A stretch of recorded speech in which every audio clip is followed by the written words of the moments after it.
The group of Pop Symbol star Darius Campbell Danesh have expressed gratitude toward everybody for their affection and benevolence following his demise, and said that the vocalist had been experiencing constant neck torment following a vehicle episode.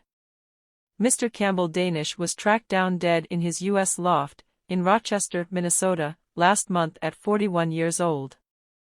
He passed on from inward breath of chloroethane, the Southern Minnesota Territorial Clinical Inspector's Office has affirmed, and his demise has been governed a mishap by the clinical inspector. Posthumous assessment records recorded harmful impacts of chloroethane as well as suffocation as having added to his demise. Chloroethane is a dull, combustible gas or refrigerated fluid that can be utilized as a sporting medication.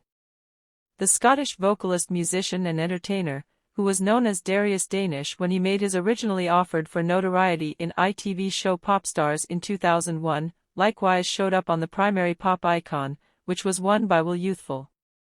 His presentation single, Colorblind, was delivered in July 2002 and went directly to number 1, denoting the beginning of a run of top 10 deliveries.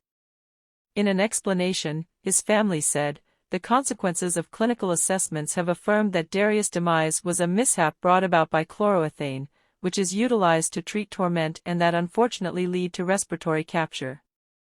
Darius was experiencing ongoing neck torment following an auto crash in 2010. "We might want to thank everybody for their adoration and generosity, and ask that the family's security is kept up with during this troublesome time." In 2010, Mr. Danesh Campbell addressed Hi! Magazine about the fender bender in which he broke his neck. The vocalist had been a traveler in a Porsche when it hit a stopping point at 70 miles per hour in the wake of slipping on oil during a vacation in Spain.